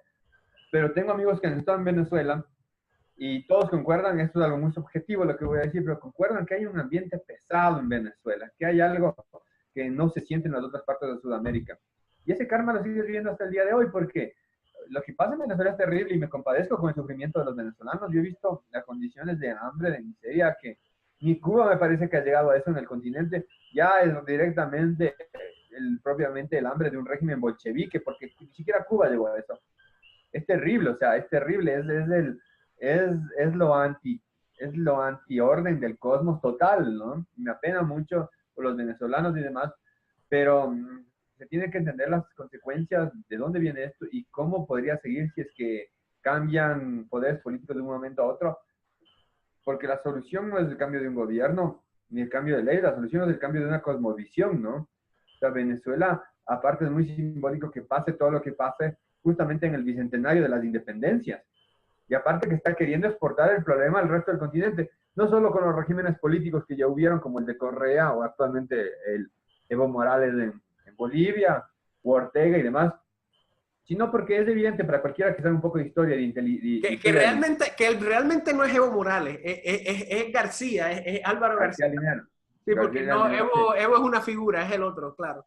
Claro, pero, o sea, y todo lo que está pasando, en realidad hay un plan, esto es evidente, o sea, más allá de ver los documentos o no, Cuba está detrás de Venezuela y hay una intención de desestabilizar al continente para esto, para lo que siempre ha querido el comunismo y la izquierda. ¿Qué es lo que quieren? Y siempre lo han dicho, la revolución y la guerra civil mundial. Ese es su objetivo, la revolución y la guerra civil mundial, no en un punto de la tierra, en un país, es mundial, es un proletarios del mundo unidos, es un tema de la guerra civil de los comunistas en contra de los no comunistas. Entonces hay gente que piensa que el problema de Venezuela ya está por pasar porque parece que hay este gobierno de este masón por el otro lado. Esto más bien recién podría estar empezando para el resto del continente, porque hay esta migración que la mayoría de migrantes venezolanos que vienen al resto de Sudamérica no tienen ninguna responsabilidad en lo que pasa, y es gente, sí, seguramente honesta y demás, pero también hay gente problemática, hay gente adoctrinada en un sistema equivocado como del socialismo, que ya vienen con ideas equivocadas desde Venezuela, y además de eso, hay agentes de inteligencia venezolanos entrenados por la inteligencia cubana que vienen a propósito a nuestros países a desestabilizar la región, que eso no se tiene que descuidar, porque eso no es conspiranoia, es de, yo no puedo hacer, No es la es la realidad. realidad. Acciones concretas yo no sé cuáles puede asegurar, pero hay muchas acciones que son tan sospechosas que te dan a pensar que si no son obras de la inteligencia venezolana, a propósito para generar un ambiente de conflicto que podría desencadenar, o sea, en algo mayor. Ahorita Bolsonaro en Brasil y va a tomar una posición, y no nos olvidemos quiénes están también atrás de los bandos enfrentados, o sea, no es que solamente Maduro, Maduro está con China y está con Rusia, Claro. y tampoco no es solamente del otro lado Brasil, o sea, también está Estados Unidos Y Europa, y hasta cierto punto, y los Europa diferentes países hispanoamericanos que no reconocen el... también. Y yo alguna vez me puse a pensar hace muchos años que si alguna vez habría una oportunidad de que surgiera una nueva guerra mundial iba a ser en Sudamérica, y parece que no me estoy equivocando. Quizá pueda ser que eso nos brinde algo más. Pero no, esto no se acaba, o sea, no es que, no, eso es no conocer historia, ¿no? La Unión Soviética tuvo entre guerra civil y guerras internacionales, y hasta que finalmente ya su poder se consolidó como la segunda potencia del mundo, desde 1917 hasta 1952. Entre las propias guerras internas rusas, después la Segunda Guerra Mundial, que fue una guerra civil europea, y después las guerras de Corea y demás. Entonces, el comunismo está en constante estado de guerra y de alerta, y si tienen que hambriar a millones de personas y matar a millones de personas y en medio continuar con guerras y con masacres y hambrunas, el comunismo lo hace. Porque hay gente que piensa, yo he escuchado que no puede ser que caiga más bajo Venezuela, puede caer más bajo, mucho más bajo. Y si no hay una respuesta desde afuera, no, desde adentro los comunistas no van a soltar el poder. Pensar que un comunista va a soltar el poder es como pensar que un banquero va a soltar sus ganancias. O sea, de forma voluntaria no lo van a hacer. Tiene que haber una intervención externa. A menos que sea Gorbachev. Claro, pero eso era parte de un plan orquestado. Claro, de la KGB, claro, claro, claro. Y me preguntas a mí, no es que el comunismo, la élite soviética desapareció. Rusia es peligrosa también. Transformó, se cambió de peluca, eso fue todo. Rusia hay que tener mucho cuidado porque Rusia tiene ideas nefastas, inclusive gente de pensamiento tradicional, entre comillas, como Alexander Dugin, tiene Claro. ideas terribles, terribles, que a mucha gente les atrae y les equivoca, y en el fondo es un odio a la civilización occidental y al trasfondo inclusive histórico, metafísico y tradicional. Entonces, todo eso no vamos a hablar ahora porque no hay que nadie, pero Rusia no es que se acaba el comunismo y ay, de pronto son, no sé, una maravilla. Y más bien esa manipulación que hacen del pasado imperial ruso también no me gusta, me parece que es muy peligrosa. Bueno, el mismo Stalin cuando ya acabó la purga y exterminó a toda la nobleza y a la aristocracia rusa y a la realeza, cuando empezaron la guerra con Alemania, se valió del discurso patriótico sin importarle nada, ¿no? Claro. Entonces, eso es una estrategia típica de los rusos, de los comunistas, que si tienes que utilizar un discurso para llegar al siguiente punto de tu objetivo, lo haces. Entonces, lo de Venezuela es gravísimo porque eso es un problema continental. Porque a diferencia de lo que pasaba con Cuba, Cuba era una isla y a pesar de eso logró exportar su influencia y demás. Pero no había un problema en el sentido de, por ejemplo, de hacer una presión social en el resto del continente. ¿Por qué? Porque como estaban tan cerca de Estados Unidos, los cubanos que salían eran verdad que estaban huyendo del comunismo y se iban a Estados Unidos porque estaba ahí, y no había esta gran ola de gente que salía de Cuba como sale actualmente de Venezuela, y que ya te digo, en la mayoría de los casos es gente que no es responsable y que es víctima de lo que sucede y de las circunstancias y están en contra de Chávez, pero también hay elementos que están buscando y están aprovechando las circunstancias internas de los países sudamericanos para llevar a otro grado de conflicto. Claro, y hay que tener en mente que la situación venezolana se ha degradado principalmente por las acciones burocráticas del régimen y obviamente la caída del precio del petróleo en el mercado global. O sea, de cómo han mantenido prácticas sociales que no se pueden mantener y los precios del petróleo han bajado y esa es la situación en Venezuela. Y hay que recalcar nuevamente lo que mencioné anteriormente. Cuba envía infiltrados por todos los países. Se dice de que, o sea, la gente no sabe esto, pero Chávez era una persona sumamente supersticiosa, sumamente ligado a santeros, sumamente ligado a diferentes cartomantes. O sea, era una persona que creía fielmente, fue iniciado en el IFA antes de ser presidente y su amistad con Fidel y su elogio a Fidel partía muchas veces no tan solo de sus hazañas comunistas en la lucha, sino también de este mito espiritual. Y se dice que también la caída de Venezuela empieza, aunque tú no lo creas, cuando Chávez sacó los huesos de Bolívar. No sé si recuerdas ese suceso, claro. Todo el mundo que estaba involucrado en hacer esa orden creo que ha muerto, a excepción de una mujer, pero me puedo equivocar. Interesante. Y hay que tenerlo en mente, tú sabes, hay un babalao en Miami que dice que hay babalaos con Evo Morales ahora mismo en Bolivia. O sea, hay una infiltración de mecanizar el IFA, mecanizar la santería, militarizarla en pro del comunismo y para mantener el comunismo. Y es como si tú tomaras una fe religiosa africana y lo usaras a tu bien. Y ese es el gran, pues esa es la gran maldición que ha hecho en los cubanos. Y muchas personas dicen que hay muchos rituales mágicos en los cuales ellos han hecho una cosa que se llama cambio de cabeza, ¿verdad? De que tú no mueres porque pasas la muerte a otra persona, ¿verdad? En este caso sería la muerte del régimen cubano, de cómo se ha mantenido. Y vemos ahora la situación en Venezuela que, como tú mencionas, los rusos están metidos ahí, pero los chinos también están metidos ahí.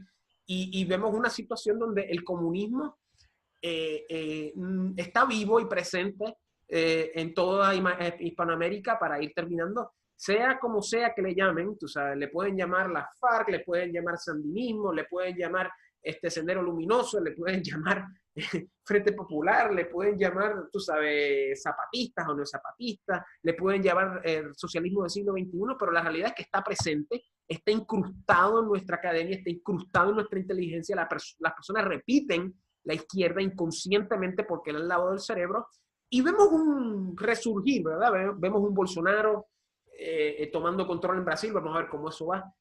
¿Cómo tú ves el futuro? ¿Cómo tú ves esta situación venezolana para ir terminando, Francisco? ¿Cómo vemos el futuro de Hispanoamérica en relación al comunismo? ¿Cómo va a cambiar? ¿Cómo las personas van a despertar? ¿Qué tú ves en el futuro inmediato? Yo veo conflicto y veo guerra, y me parece que eso es algo positivo, porque la guerra siempre es positiva. Digan lo que diga quien sea, los humanitarios, los ladrones. Y hay que recalcar, en Venezuela lo único que tú tienes que ir es llegar con comida y baterías recargables portátiles y la gente ya se va a tranquilizar. O sea, no sé si recuerdas ese atentado que le hicieron a Maduro, que explotó un dron y de repente todos los militares fueron corriendo. O sea, el que piense que Venezuela va a ser una fuerza militar, obviamente me puedo confundir, pero, o sea, los que piensan que son prospectos para luchar por un régimen que nadie cree en él, o sea, yo creo que están muy equivocados. O sea, lo que yo digo es que no se trata tanto del prospecto militar, pero va a haber conflicto. Sí va a haber conflicto independiente de la calidad de militares que tengan o no Venezuela, porque Maduro o quien sea después que le suceda, aparte de todos los negocios, toda la trama que hay detrás del gobierno venezolano, porque no solamente son ellos, hay muchos intereses y muchos conflictos y muchas cosas detrás de todo. No van a dejar que eso se acabe tan fácil. Claro. Entonces, y tiene que haber, va a haber bronca y va a haber. Y en el resto de países, en Ecuador, por ejemplo, hay mucha gente que está abriendo los ojos a muchas cosas y está reaccionando y van a pasar cosas, ya están pasando. Aparte, la situación económica continental y global es problemática. Se prevé que para el próximo año, en 2020, haya más problemas económicos y eso va a acarrear más inestabilidad social y de eso se van a valer estos grupos justamente como siempre se han valido para sacar provecho o intentar sacar provecho y, y promover su agenda, ¿no? Entonces, el tema todavía se demora. La gente a mí tiene una especie de optimismo como en todos los temas un poco estúpido, pero no se dan cuenta. Yo tampoco soy adivino, puedo exactamente decir lo que va a pasar, ¿no? Pero puedo analizar la situación y los hechos para tratar de proyectar, de hacer prospección. Y yo veo que va a haber conflicto. Conflicto no solo de Venezuela, conflicto continental. Porque también no es que es Venezuela y el gobierno de Maduro, o sea, es de izquierda continental. De izquierda continental y que va a haber una... Porque al haber tantos venezolanos en todas partes, de haber agentes infiltrados, van a haber problemas. Van a haber problemas y al haber intereses de China y de Rusia tan fuertes en Sudamérica como no ha habido nunca, porque China prácticamente ahora es la dueña de Sudamérica. China está desde Argentina hasta Venezuela. Y de África también, hay que señalar también que está muy metido también en el otro continente, exacto. Entonces, Estados Unidos también está preocupado por la influencia de eso en su propio hemisferio, es evidente. Entonces, yo no sé en qué puede acabar concretamente todo.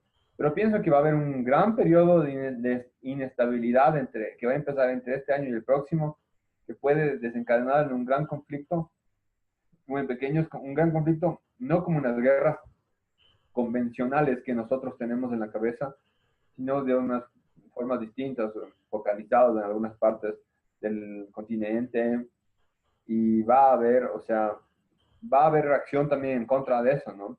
Entonces también es una oportunidad porque puede ser que haya gente que pueda acceder a posiciones de gobierno para tratar de encauzar y de poder político para tratar de encauzar de una mejor manera nuestra realidad, ¿no? Está pasando, quizás el signo de Brasil también es interesante, no es tampoco Bolsonaro ni mucho menos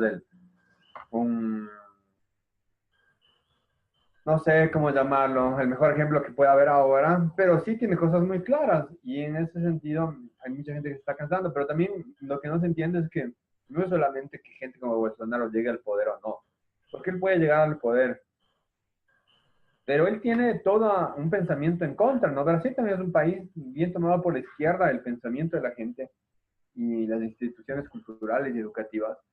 Entonces, si se quisiera cambiar eso por completo, tiene que ser una completa revolución en el sentido verdadero, o sea, de cambio total y volver al origen completo y que se tendría que enfrentar a absolutamente todas las organizaciones que no permiten eso. Y eso te va a llevar al conflicto, te va a llevar a la guerra, si en verdad quieres hacer un cambio real. Si no quieres hacer un cambio real y solo vas a hacer un tiempo en el gobierno y demás, y vas a hacer unas medidas temporales y de parche, va a pasar lo que pasa en otras partes, en Sudamérica, ¿no? O sea, puede haber hasta gobiernos sumamente fuertes, hasta represivos, como las mismas dictaduras, de reacción, porque también eran de una derecha liberal, las dictaduras, hay que entenderlo bien, en su circunstancia histórica también. Y después se acabaron esos gobiernos, ¿de qué vinieron? ¿Y qué pasó con la región? Entonces, no es un tema de gobierno de uno o de gobierno del otro, es un gobierno de la estructura real, las bases, la falla de los cimientos socavados de la república. Y aquí queremos una solución real en toda Hispanoamérica. Tenemos que entender que tenemos que cambiar el sistema político. Mientras haya el sistema político actual, no va a pasar nada. Va a haber momentos y momentos. Va a haber una época en que el péndulo esté aquí y después acá, como ya ha pasado en nuestra historia, pero va a seguir habiendo todas estas cosas, ¿no? Y la izquierda en eso lo tiene claro. La izquierda sabe que cuando llega al poder no tiene que dejar el poder. En cambio, la derechita liberal hoy que es menos mala que la izquierda, que también es negativa, pero es menos mala. Todo en el tema democrático, la final le da cabida a la izquierda para que acceda al poder. Porque a través del sistema democrático es como la izquierda se va sentando directa o indirectamente en las instituciones. Entonces, tiene que haber un cambio espiritual. O sea, esto es mucho más amplio, tú entiendes, ¿no? Tendría que haber, y yo no pienso que va a pasar eso. Entonces, por eso pienso que va a haber conflicto. Más bien pienso que es una oportunidad para que desde otros focos pequeños la gente se organice y empiece a vivir de otra manera y a crear organizaciones órdenes políticos paralelos a los estados-nación sudamericanos y de que eventualmente en mediano y largo plazo lo reemplacen por completo, ¿no? Yo pienso que el futuro de Sudamérica ya no son los estados-nación, que han sido el gran problema que tenemos hasta ahora, sino que son las ciudades de estado. Volver a una estructura de origen hispano, que ya está pasando inclusive, como te comenté la otra vez, pero desde, más bien están intentando desde el norte hacerlo desde acá. Volver a nuestra raíz y entender que nuestra función principal es la comunidad, y la comunidad es nuestra prójimo, el próximo, mi vecino, donde yo vivo.